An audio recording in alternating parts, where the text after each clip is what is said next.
58쪽에 경계 여기를 보실 거예요. 경계. 기초과정이니까 개념 위주로 보시면 될 것 같아요. 개념 위주로.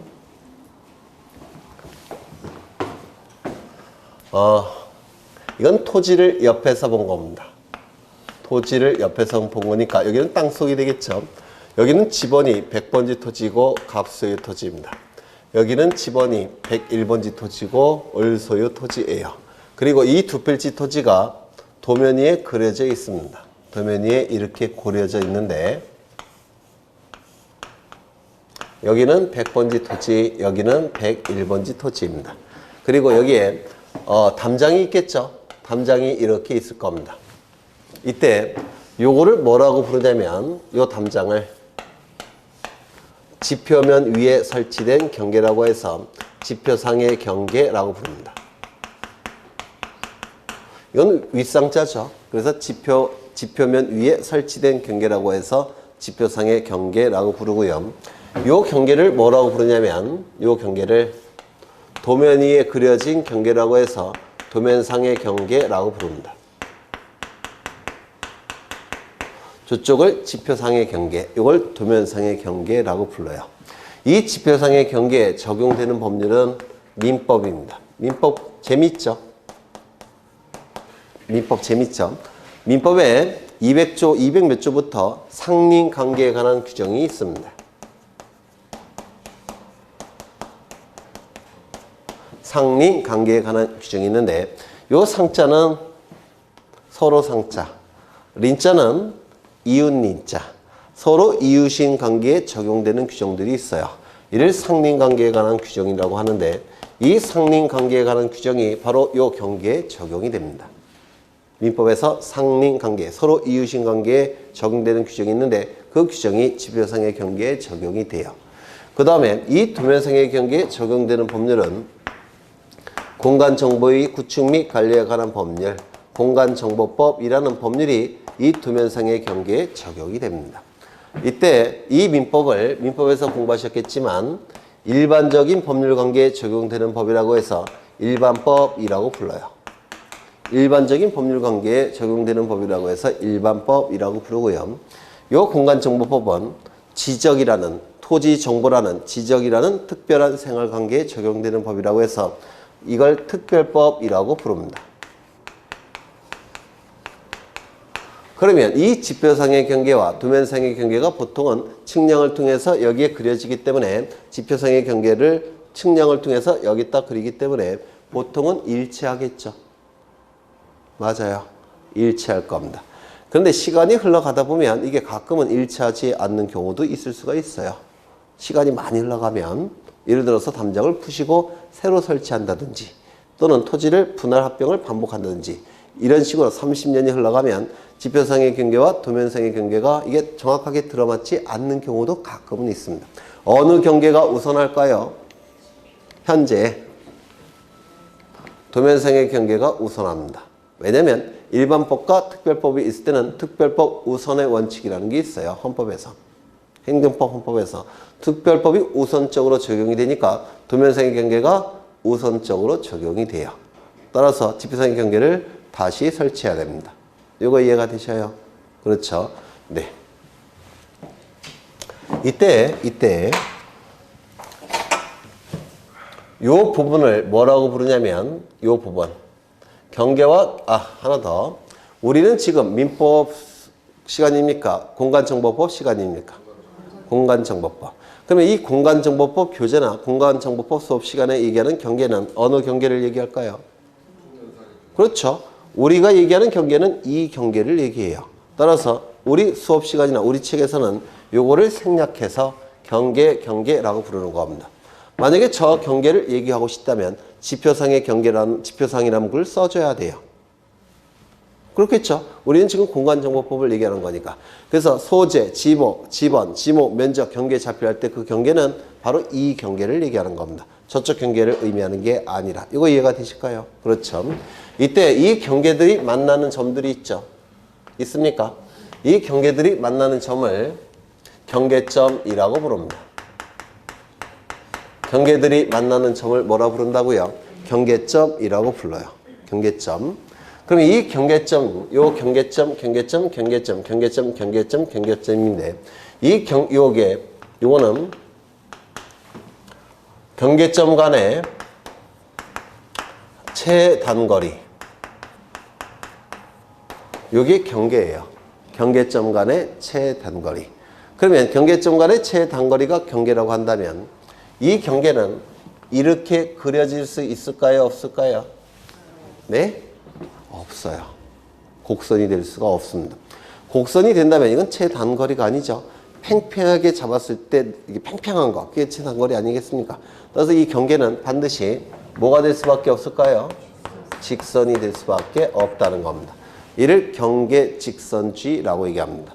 즉 도면 위에 그려진 경계는 직선이 될 수밖에 없어요. 그러면 실제 토지의 경계는 곡선이지만 도면에 그려질 때는 직선으로 그려져야 됩니다. 그러니까 이렇게 그려진다는 뜻이에요. 작은 직선들이 이렇게 연결되어 있는 겁니다. 작은 직선들이. 무슨 말인지 아시겠죠? 도면에 그려질 때는 이렇게 작은 직선들이 이렇게 연결이 되는 거예요. 왜? 최단거리가 직선이 되는 거니까. 이렇게 작은 직선들이 연결이 되는 겁니다. 그러면 토지의 실제 형태대로 도면 위에 그려질까요? 안 그려질까요?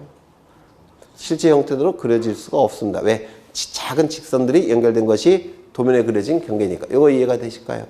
그렇죠. 그리고 이 직선은 선이죠. 선이 이렇게 있다는 겁니다. 선. 그럼 이 선은 가운데를 쪼갤 수 있을까요? 없을까요? 네?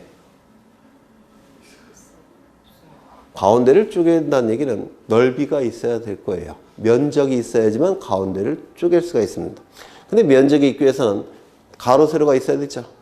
근데 이거는 하나의 선에 불과하니까 면적이 없습니다. 따라서 쪼갤 수 있을까요? 없을까요? 없습니다. 따라서 이 경계는 선이니까 불가합니다. 뭐 하는 것이? 쪼개는 것이. 이를 경계 불가분의 원칙이라고 부릅니다. 경계 불가분의 원칙. 되셨을까요? 되셨을까요? 안 되셨을까요? 되셨겠죠? 그 다음에 이 토지가 600분의 1 지적도에 등록이 됐습니다. 그래서 이렇게 등록이 됐어요. 그런데 이 토지를 6000분의 1 지적도에 등록이 됐다는 겁니다. 그러면 이거보다 크게 그려질까요? 작게 그려질까요? 작게. 이렇게 그려지겠죠. 그런데 원래 도면은 한 장만 있어야 되는데 어떻게 사람이 하는 거니까 두 장이 만들어졌다는 겁니다. 대축척, 소축척. 어느 경계가 보다 정밀할까요? 대축척이죠. 둘 중에 하나를 선택해야 되는데 왜? 도면은 한 장만 있어야 돼요. 그러면 하나를 선택해야 되는데 어느 걸 선택할까요? 이걸 선택해야 되겠죠. 이걸 뭐라고 부르냐면 축척은 대축척을 따라야 됩니다. 이를 축척 종대의 원칙이라고 불러요. 축척은 종자는 따를 종자입니다. 대의 원칙. 대축척은 소축척보다 더 정밀하니까 서로 다른 축척의 도면이 있을 때 어느 축척을 따라야 된다고요? 대축척의 도면을 따라야 된다는 겁니다. 이를 축척 종대의 원칙이라고 불러요. 되셨을까요? 그럼 책을 통해서 확인해 보면 거기 258쪽에 1번을 보시면 의의가 정의가 나와 있죠. 여기서 제일 중요한 단어는 뭘까요? 네? 직선. 직선. 이게 가장 중요한 단어입니다. 시험에 잘 나와요. 거기 3번 경계혀에서 3번 경계에서 양가로 1번에 경계의 정의가 있죠. 경계의 정의 있습니까? 거기서 제일 중요한 단어가 뭐라고요? 직선. 이게 가장 중요한 단어입니다. 이걸 경계직선주의라고 부릅니다. 그 다음에 경계 설정에 대한 원칙이 나와 있는데 경계는 국가가 통치권을 행사하기 위한 정보니까 지적국정주의 원칙상 경계도 누가 정해야 될까요? 국가가 정해야 되겠죠. 이를 경계국정주의라고 부를 겁니다. 오른쪽 보시면 경계는 직선이어야 된다고 했죠. 경계직선주의. 경계는 선에 불과하니까 쪼갤 수가 없습니다. 뭐죠? 경계 불가분의 원칙. 그 다음에 이 축척종대의 원칙은 서로 다른 축척의 도면에 등록된 경계는 어느 경계가 더 정밀하다고요? 대축척. 따라서 대축척을 따라야 된다는 원칙, 이를 축척 종대의 원칙이라고 부릅니다. 들으셨을까요? 그렇죠. 그 다음에 지상 경계의 결정이 나와 있는데 이것 좀 보시죠.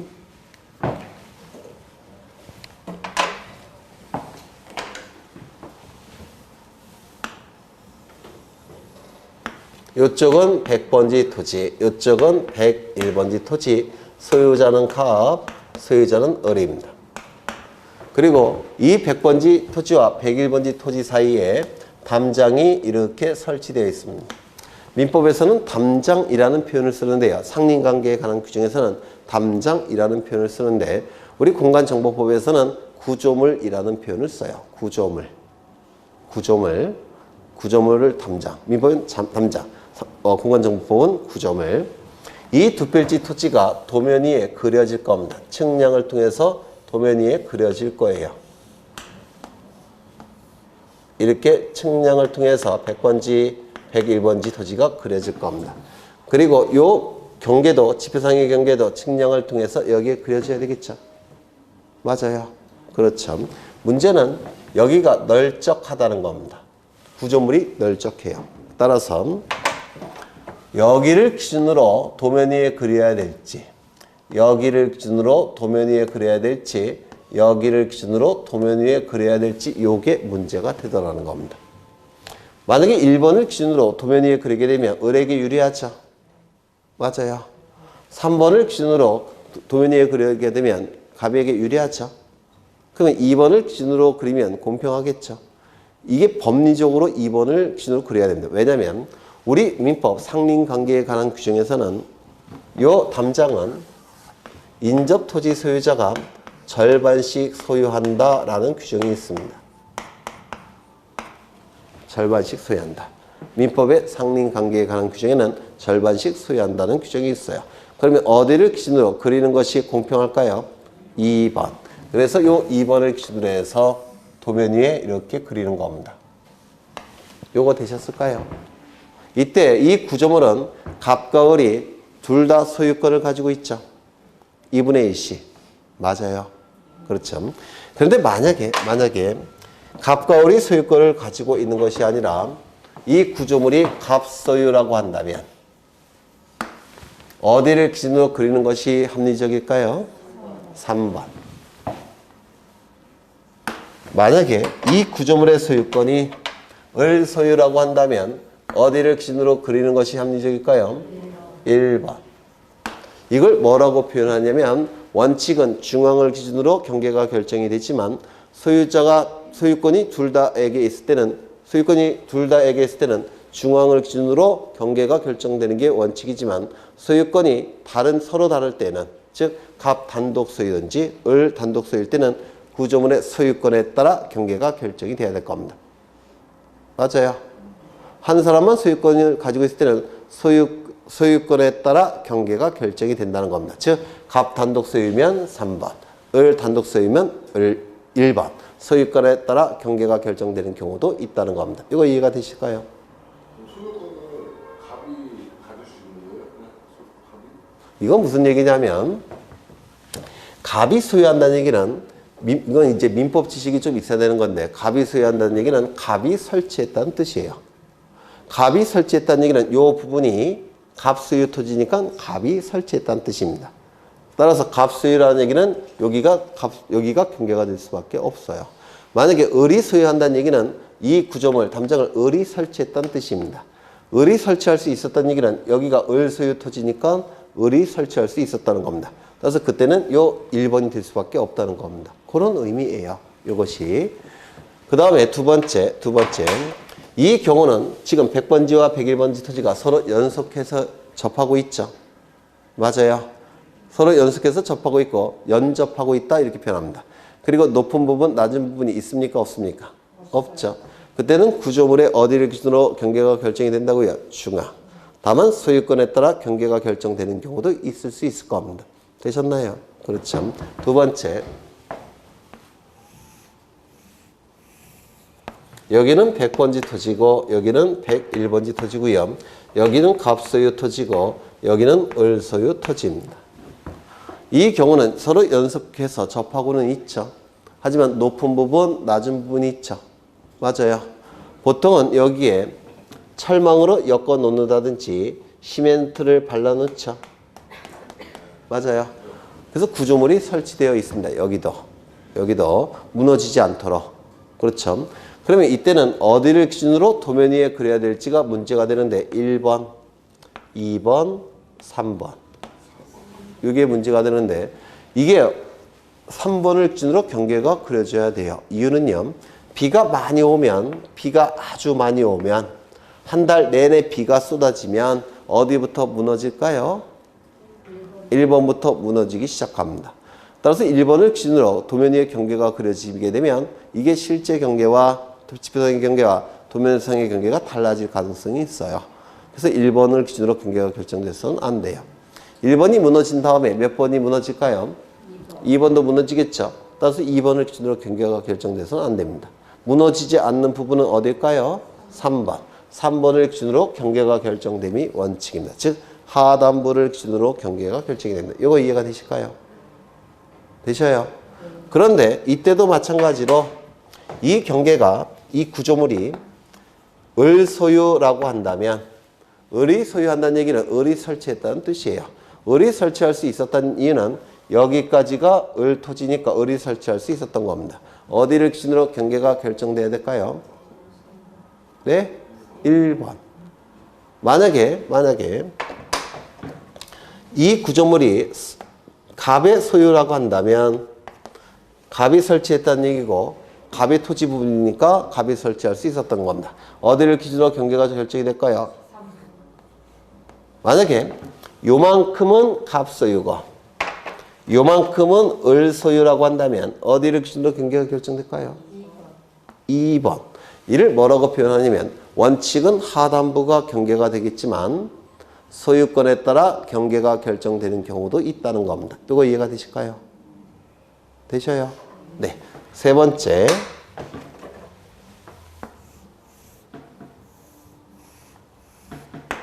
여기는 고속도로입니다. 경부 고속도로. 여기는 100번지 토지, 갑소유 토지. 여기는 101번지 토지. 고속도로니까 도로공사 소유 아니면 국가 소유겠죠. 그냥 도로공사로 하겠습니다. 그러면 이때 100번지와 101번지 토지의 경계는 어디를 기준으로 결정이 돼야 되느냐. 이게 문제가 되는데 이때 비가 많이 오게 되면 여기가 파이죠. 파이지 않습니까? 그래요, 안 그래요? 그렇죠. 그래서 파이는 게 아니라 비가 많이 오면 물을 뽑아내는 곳이 있어야 되겠죠. 그래서 여기 이렇게 약간 파놓지 않습니까? 물 빠지게끔. 그래요, 안 그래요? 그렇지. 이걸 뭐라고 그러냐면 토지가 파였다고 해서 절토됐다 이렇게 표현합니다. 절토되었다. 파였다 이런 뜻이에요. 그러면 이때 100번지 토지와 101번지 토지의 경계는 1번을 기준으로 결정할지 여기 가장 파인 요 부분을 기준으로 결정할지 요 부분을 기준으로 결정할지 요게 문제가 되더라는 겁니다. 어디를 기준으로 경계가 결정됨이 원칙일까요? 꼭 수수께끼 하는 것 같아요. 도로 같은 경우 여기도 시멘트로 이렇게 발라 놓는다든지 철망을 엮어놨죠. 왜 그럴까요? 낙석이 떨어지는 것을 방지하기 위해서. 낙석이 떨어지면 대형 사고가 나타나지 않습니까? 몇십 명이 죽어나가죠. 그렇죠. 그러면 이 도로를 관리하는 기관은 도로공사는 어디까지 관리를 해야 될까요? 여기까지 관리를 해야 됩니다. 그래야지만 사건을 방지할 수가 있습니다. 맞습니까? 따라서 원칙은 절토된 토지, 도로 등의 토지에 절토된 부분이 있다면 가장 상단부를 기준으로 경계가 결정이 됩니다. 거기까지 관리해야 되니까. 맞아요. 그런데 이것도 마찬가지로 이 구조물이 갑소유라고 한다면 그 소유권에 따라 경계가 결정이 될 겁니다. 맞아요. 여기까지 소유라고 한다면 여기가 경계, 여기까지 갑소유라면 여기가 경계. 만약에 도로공사 소유라고 한다면 그 소유권에 따라 경계가 결정이 될 겁니다. 맞아요. 원칙은 어디라고요? 상단부. 다만 소유권에 따라 경계가 결정되는 경우도 있을 수가 있다는 겁니다. 이거 되셨나요? 그렇죠. 그 다음에 여기는 밀물대, 바다입니다. 그리고 여기는 썰물로 하죠. 썰물대. 여기는 밀물대. 밀물대를 최대 만조위라고 불러요. 그러면 토지와 바다의 경계는 어딜까요?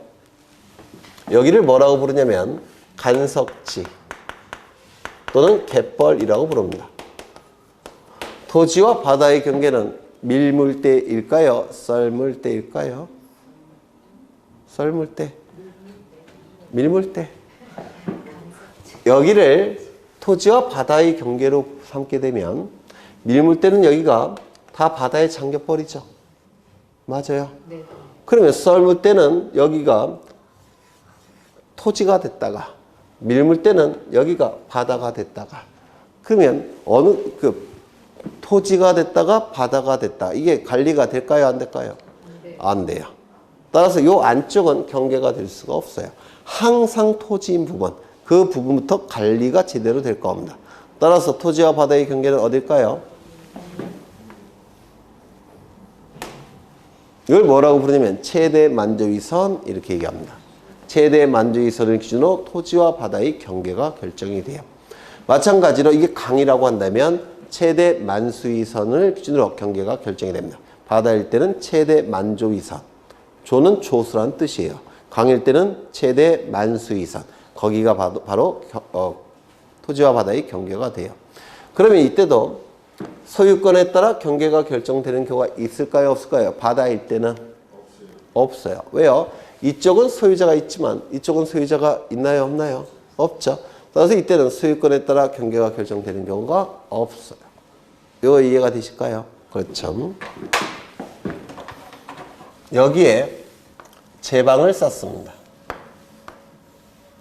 그리고 여기를 흙으로 메꿨어요. 제방이라는 것은 지목이 제방이라는 것도 있기 때문에 제방은 토지입니다. 제방이라는 지목이 있기 때문에 제방은 토지예요. 그러면 토지와 바다의 경계는 어딜까요? 마찬가지로 최대 만조위선 여기일까요? 만약에 여기를 토지와 바다의 경계로 삼게 되면 여기가 뭐가 될까요? 토지가 되죠. 이 극경사 이루어진 부분. 그러면 여기서 이걸 토지로 보게 되면 꼭 이걸 이용하려는 이상한 애들이 있습니다. 사고가 자꾸 발생해요. 따라서 이걸 이용하지 못하도록 하기 위해서는 여기를 토지로 만들면 안 됩니다. 뭐로 만들어야 될까요? 바다. 따라서 토지와 바다의 경계는 어딜까요? 여기. 제방을 축조해서 토지에 편입시키는 경우에는 여기를 기준으로 경계가 결정이 됩니다. 여기가 뭐라고 얘기하냐면 바깥쪽 어깨라고 불러요. 바깥쪽 어깨를 기준으로 토지와 바다의 경계가 결정이 됩니다. 요거 이해가 되실까요? 그럼 이때에도 소유권에 따라 경계가 결정되는 경우가 있을까요? 없을까요? 없죠. 왜? 한쪽은 바다라서 소유자가 없죠. 맞아요. 네. 그래서 이게 거의 매해 출제가 됩니다. 거기 3번을 보시면 지상경계 결정 등 나와 있는데 지상경계를 새로 결정하고자 하는 경우에는 다음의 기준에 의한다. 거기 1번을 보시면 박스 연속해서 접하는 토지 간의 높낮이 차이가 없는 경우는 원칙이 어디라고요? 중앙. 맞죠? 2번을 보시면 연속해서 접하는 토지 간의 높낮이 차이가 있는 경우에는 그때는 무너지지 않는 어디? 하단부. 무너지지 않는 하단부. 세 번째, 도로, 국어 등의 토지에 철토된 부분이 있는 경우, 파인 부분이 있는 경우 그때는 어디까지 관리한다고요? 상단부. 맞아요. 그 다음에 4번을 보시면 토지가 해면 또는 수면에 접하는 경우도 경계는 어디라고요? 최대 만조위, 최대 만수위. 그 다음에 5번 공유수면 매립지 토지 중 제방 등을 토지에 편입하여 등록하는 경우에는 어디? 바깥쪽 어깨. 여기를 바깥쪽 어깨라고 불러요. 여기를 안쪽 어깨라고 부르고. 그래서 이때는 안쪽 어깨도 아니고 최대 만조위도 아니고 어디라고요? 바깥쪽 어깨. 맞아요. 그 다음에 위에 다시 올라가 보시면 다만이라는 문구가 있죠. 다만 지상 경계의 구획을 형성하는 구조물 등의 소유자가 다른 경우에는 다음이 1부터 3까지 규정은 무시하고 소유권에 따라 지상 경계를 결정한다. 이거 이해가 되십니까? 되시죠? 1번부터 3번까지는 예외적으로 소유권에 따라 지상 경계를 결정하는 경우도 있다고 했죠. 돼요? 안 돼요? 되죠? 네. 그 다음에 이제 면적을 보십니다. 면적.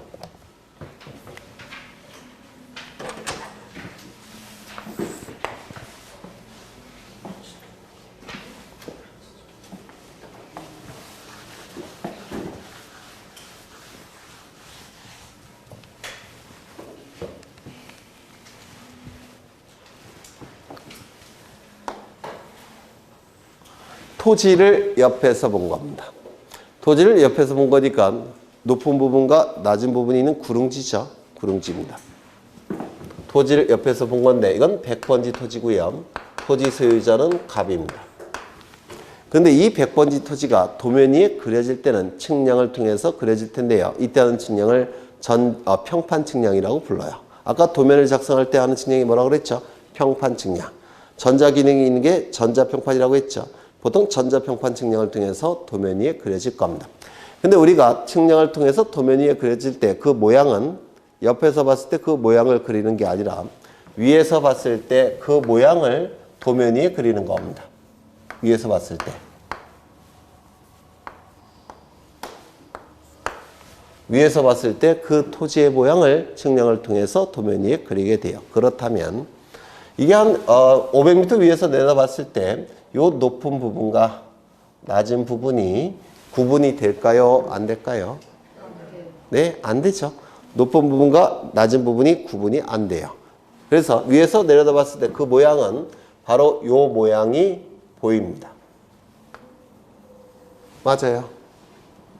높은 부분과 낮은 부분이 구분이 안 되니까 바로 이 모양이 눈에 보이는 겁니다. 이거 이해되셔요? 안 되셔요? 되시죠? 그래서 이 모양이 위에서 내려봤을 때 이렇게 보이더라는 겁니다. 이 부분이. 이 모양을 도면 위에 그려 넣습니다. 평판 측량을 통해서 도면 위에 그려 넣어요. 요즘은 전자평판 측량을 쓴다고 했죠. 그래서 이렇게 그려 넣습니다. 이렇게 그려, 이거 모양이 좀 다른가? 네. 비슷하죠? 네. 이렇게 도면 위에 그려 넣은 다음에 전자 면적 측정기라는 기구를 사용해서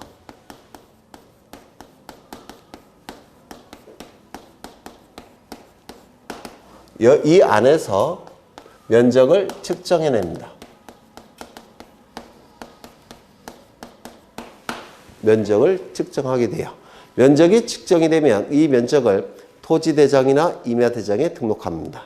이 면적을 토지대장, 임야대장에 등록해요. 다른 데는 등록하지 않습니다. 면적은 토지대장, 임야대장만 등록합니다. 이 전자면적 측정기는 이렇게 생겼어요. 테니스 라켓처럼.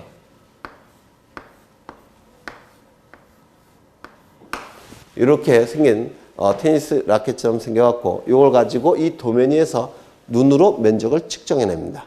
측정된 면적을 토지대장이나 임야대장에 등록하게 돼요. 이거 이해가 되실까요? 그럼 우리가 얘기하는 면적은 여기서 측정하는 면적이에요.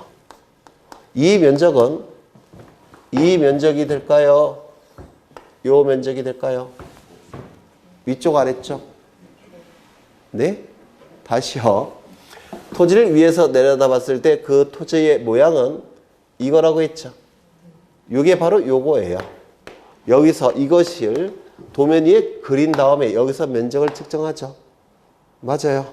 그러면 이 넓이가 바로 요 넓이일까요? 요 넓이일까요?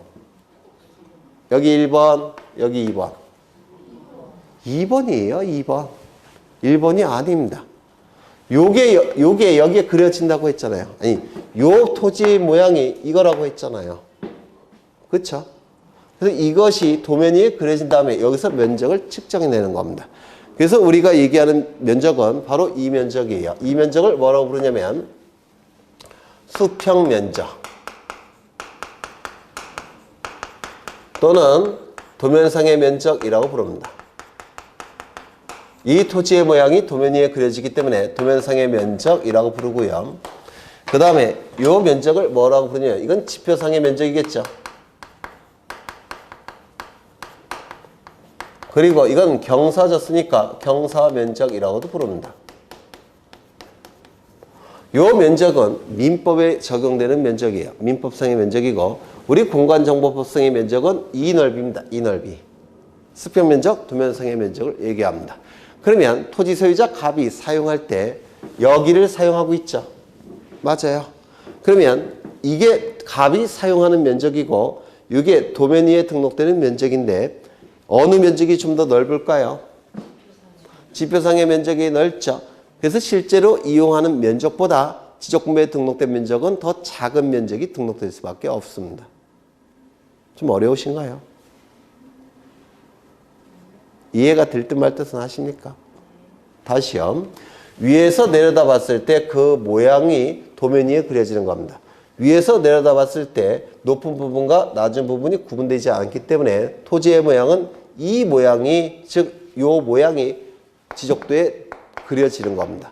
요 모양은 이거예요. 이것을 도면 위에 일정한 비율로 축소해서 그린 다음에 여기서 전자면적 측정기라는 기구를 통해서 면적을 측정해냅니다. 면적이 측정이 되면 지적공부에 토지대장, 임야대장의 면적이 등록이 돼요.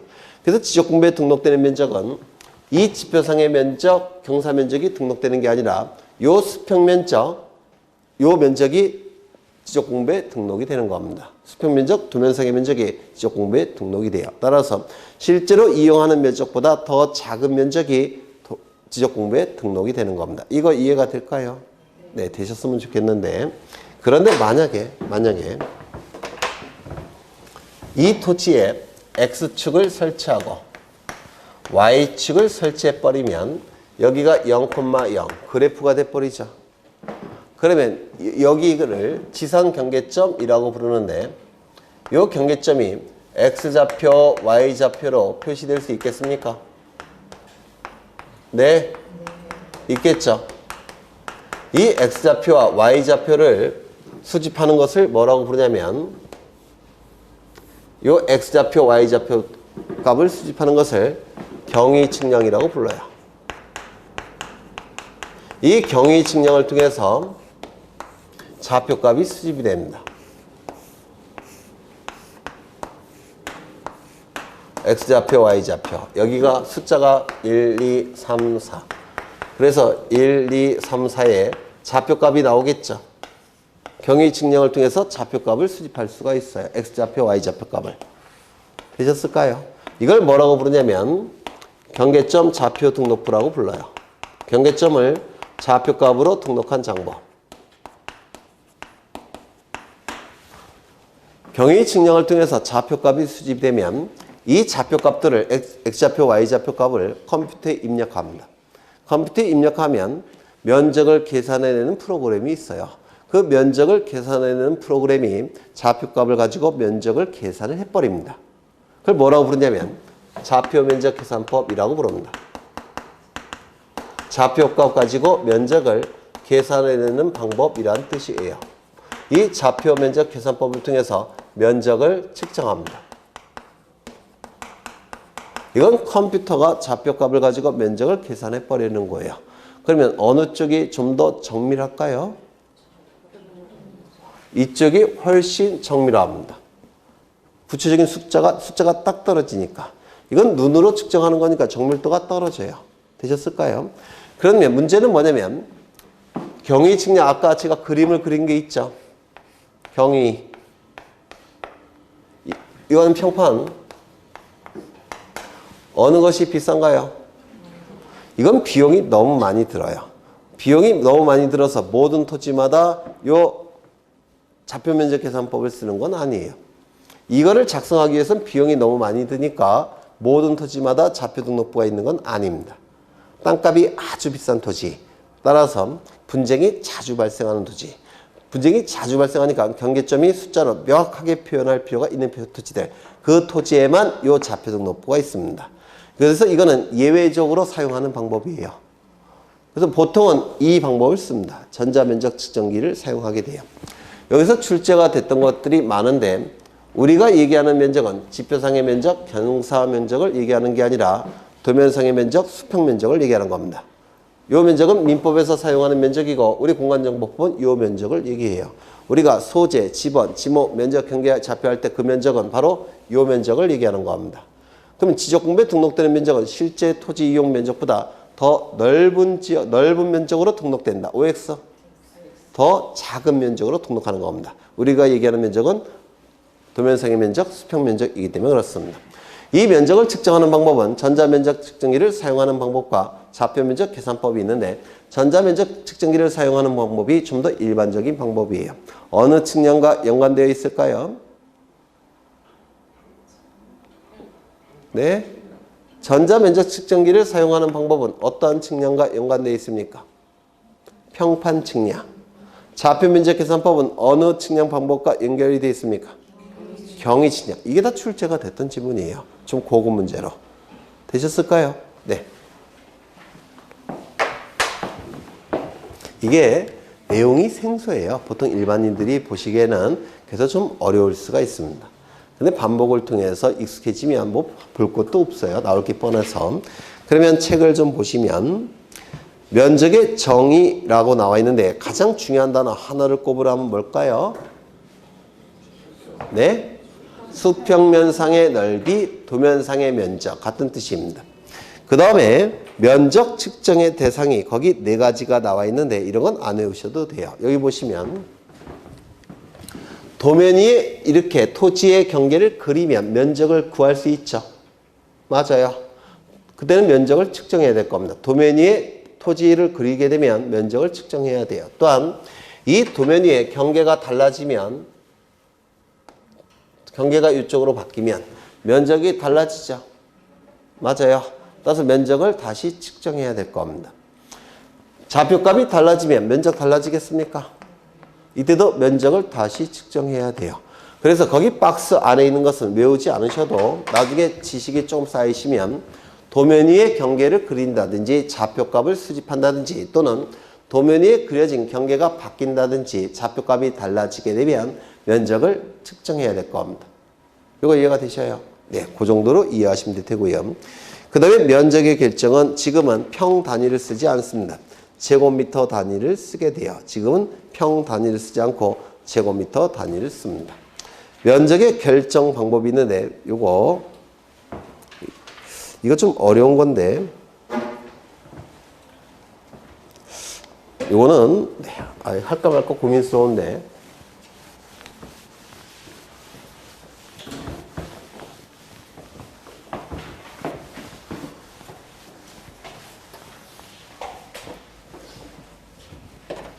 토지를 도면 위에 등록이 될 때는 그 크기대로 그릴 수는 없다고 했죠. 일정한 비율로 축소해서 그릴 텐데 이를 뭐라 부릅니까? 축척. 우리 공간정보법상 축척은 총 7가지가 있습니다. 7개의 축척만 사용할 수 있고요. 다른 축척은 사용할 수가 없습니다.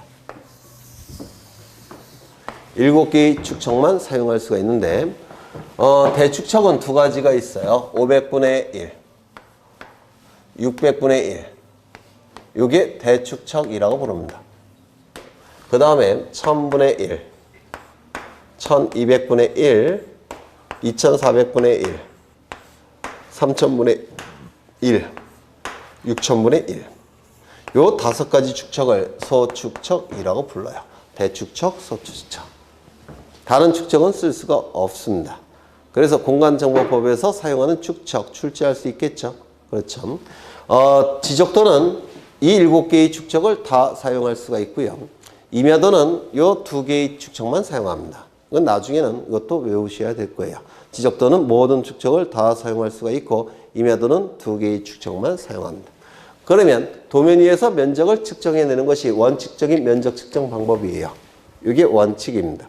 그러면 대축척의 도면에서 면적을 측정하는 것과 소축척의 도면에서 면적을 측정하는 것은 어느 것이 좀 더 정밀할까요? 대축척. 그렇죠. 왜냐면 대축척의 도면이 경계가 정밀하니까 면적도 보다 정밀해요. 소축척의 도면은 경계가 좀 덜 정밀하니까 면적도 덜 정밀합니다. 이거 이해가 되셔요? 그렇죠. 그래서 이 대축척의 도면에서 면적을 측정해내는 것이 면적의 정밀도가 더 높습니다. 이쪽은 정밀도가 어떨까요? 조금은 떨어질 겁니다. 여기까지 이해가 되실까요? 되시죠? 그런데 도면도 있고 좌표 등록부도 있다면 도면 갖고 면적을 측정할까요? 좌표값 가지고 면적을 계산해낼까요? 좌표값 가지고 면적을 계산합니다. 도면은 무시해요. 왜요? 도면보다 좌표값이 좀 더 정밀하게 구할 수 있으니까. 이거 이해가 되셔요? 도면도 있고 좌표 등록부도 둘 다 있다면 도면은 무시합니다. 왜? 좌표값 가지고 면적을 계산하는 것이 좀 더 정밀하니까. 이거 이해가 되셔요? 어려우셔요? 다시요. 도면만 있다면 도면에서 면적을 측정할 수밖에 없어요. 좌표값이 없으니까. 그런데 도면도 있고 좌표값도 있다면 도면을 가지고 면적 측정하지 않고 좌표값 가지고 면적을 계산합니다. 왜? 더 정밀하니까. 그렇다면 설령 소축척의 도면일지라도 소축척의 도면이 있을지라도 경계점, 좌표, 등록부가 존재한다면 도면은 도면에서 면적을 측정하지 않고 좌표값 가지고 면적을 계산해냅니다. 왜? 더 정밀할 테니까. 맞아요. 따라서 좌표값이 있으면 도면의 축척은 의미가 없습니다. 그렇겠죠? 그러면 좌표값 가지고 면적을 측정하니까 정밀도가 높겠죠? 맞아요. 그러면 정밀도가 떨어진다는 얘기는 소축척의 도면이면서 경계점, 좌표, 등록부가 없는 경우에만 정밀도가 떨어질 겁니다. 되셨을까요? 되셨죠? 이때 정밀도가 높기 때문에 면적을 등록할 때는 상세하게 등록할 수가 있고 이쪽은 덜 상세하게 등록하게 됩니다. 정밀도가 떨어지니까 좀 덜 상세하게 등록하고 정밀도가 높으니까 좀 더 상세하게 등록할 겁니다. 이때 면적이 등록되는 지적 공부는 딱 두 군데예요. 꼭 외워두셔야 됩니다. 면적은 다른 지적 공부에는 등록되지 않고 토지대장과 임야대장에만 면적이 등록이 돼요. 이쪽은 상세하게 등록할 때고 아래쪽에서는 덜 상세하게 등록할 겁니다. 면적을 상세하게 등록한다는 얘기는 소수점 첫째 자리까지 구해서 토지대장, 임야대장에 등록한다는 얘기고요. 여기는 덜 상세하게 등록한다는 얘기는 1의 자리까지만 구해서 등록한다는 뜻입니다. 그러면 소수점 첫째 자리는 뭐고 1의 자리는 뭐냐면 수치가 1, 2, 3, 4.56이라는 수치가 있을 때 뭐 어떻게 읽습니까? 1234.56 이렇게 읽죠. 맞아요. 요거를 1000의 자리, 100의 자리, 10의 자리, 1의 자리, 소수점 첫째 자리, 소수점 둘째 자리라고 불러요. 그럼 소수점 첫째 자리까지 구해서 등록한다는 얘기는 여기까지만 구해서 등록한다는 뜻입니다. 맞습니까? 1의 자리까지 구해서 등록한다는 얘기는 여기까지 구해서 등록한다는 뜻이에요. 되셨을까요? 그러면 수치가 이렇게 나올 때 여기 소수점 수치가 이렇게 나올 때 여기는 10의 자리, 1의 자리, 소수점, 첫째 자리, 둘째 자리 이렇게 부르겠죠. 그러면 소수점 첫째 자리까지 구해서 등록한다는 얘기는 여기까지 구해서 등록한다는 뜻이에요. 맞아요. 이때 이거를 뭐라고 부르냐면 구하고자 하는 끝자리라고 부릅니다. 그리고 숫자가 나오면 끝자리 숫자 이렇게 얘기를 해요. 되셨을까요? 어려우셔요? 이 아래쪽도 마찬가지입니다. 자릿수가 이렇게 있을 때 어디까지 구해서 등록한다고 했죠? 1의 자리. 1의 자리는 여기죠. 여기까지 구해서 등록한다는 겁니다. 그럼 이 1의 자리를 뭐라고 부르냐면 구하고자 하는 끝에 있는 자리 숫자가 나오면 끝자리수 이렇게 부릅니다. 맞아요. 그렇죠. 그러면 이 위의 경우 여기까지 구해서 등록하는 거니까 이 가장 끝에 있는 수를 어떻게든지 처리를 해야 되겠죠. 그렇죠. 여기도 1의 자리까지 구해서 등록하니까 여 끝에 있는 숫자들을 어떻게든지 처리를 해야 되겠죠. 맞아요. 1끝수 처리라고 불러요. 이 끝수를 처리하는 방법은 두 가지가 있는데 첫 번째 4, 4, 5, 2 들어보셨죠? 두 번째 5, 4, 5, 2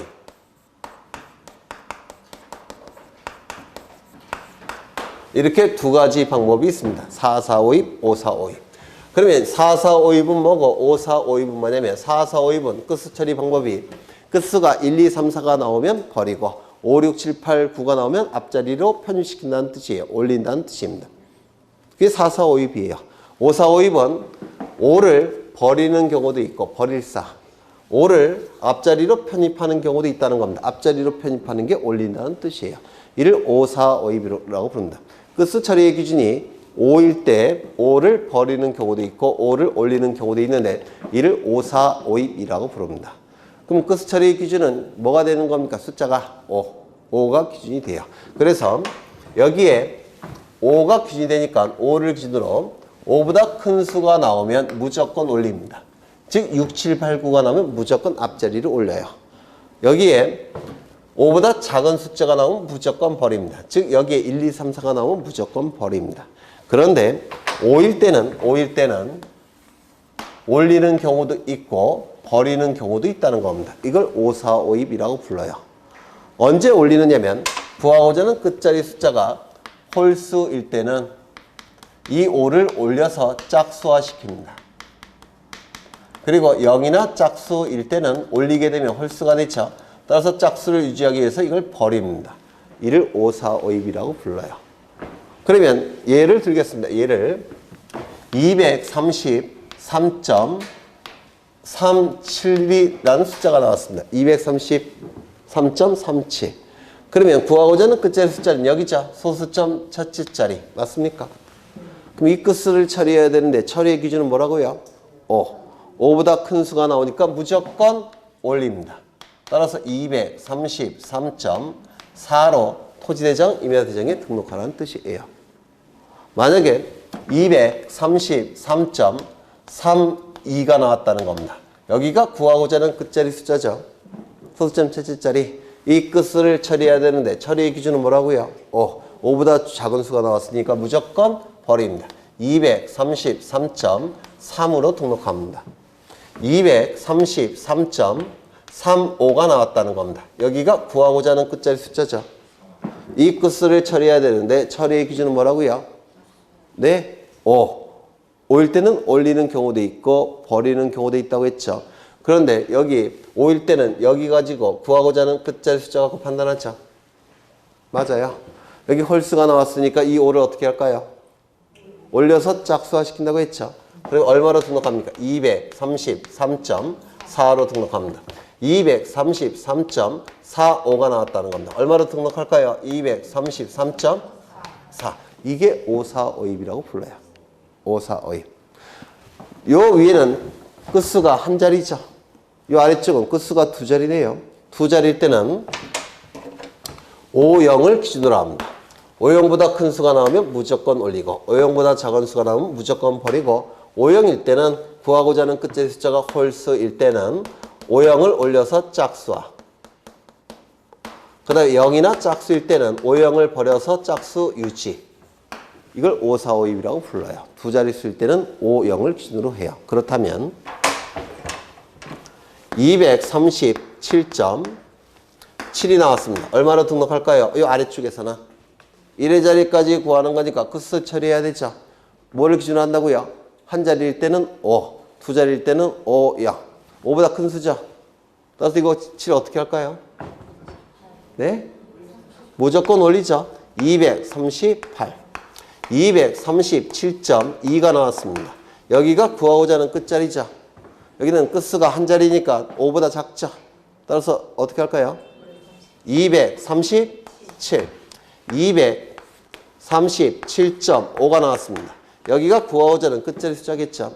이 끝수를 처리해야 되는데 5일 때는 구하고자 하는 끝자리 갖고 판단하죠. 홀수가 나왔죠. 그러면 이거 5 어떻게 합니까? 무조건 올립니다. 238. 238.5가 나왔습니다. 구하고자 하는 끝자리 숫자는 여기죠. 끝수는 5. 그때는 뭐 갖고 판단한다고요? 구하고자 하는 끝자리 숫자 갖고 판단합니다. 이미 짝수네요. 어떻게 할까요? 238.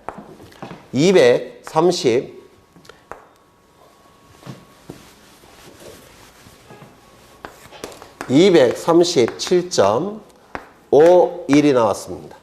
구하고자 하는 끝자리 숫자는 여기네요. 맞아요. 이 끝수는 두 자리네요. 두 자리일 때는 뭘 기준으로 한다고요? 5형. 5형보다 큰 수가 나왔으니까 어떻게 합니까? 무조건 올립니다. 238. 237.49가 나왔습니다. 여기가 구하고자 하는 끝자리 숫자죠. 끝수가 두 자리네요. 그때는 뭘 기준한다고요? 5, 1. 아니, 5영. 5영보다 작은 수가 나왔으니까 이거 무조건 어떨까요? 237. 이걸 5,4,5입이라고 불러요. 이 5,4,5입은 4,4,5입보다 좀 더 정밀하답니다. 정밀해서 공학계통은 4,4,5입을 쓰지 않고 5,4,5입을 쓴답니다. 우리도 공학계통이라서, 측량도 공학계통이라서 5,4,5입을 쓰게 됩니다. 되셨을까요? 그것이 이제 260쪽의 면적의 결정 방법 나와 있습니다. 이게 별게 아니라 5,4,5입을 하는 방법만 아시면 굉장히 쉬운 거예요. 여러분들이 4,4,5입을 다 아시는, 초등학교 1학년들 다 알죠? 5,4,5입도 방법만 아시면 굉장히 쉬운 내용입니다. 한 문제 정도가 출제가 돼요. 그래서 오늘은 여기까지 보실 겁니다. 여기까지. 고생하셨고, 네, 생소한 용어들이 많으셔서 어려울 수 있어요. 근데 이게 어려워도요, 나중에 등기법에 비하면 정말 쉬운 법입니다. 공간정보법은 네, 그렇게 생각하셔야 될 거예요. 고생하셨고, 불타는 토요일 잘 지내시고 다음 주에 뵙겠습니다. 수고하셨습니다.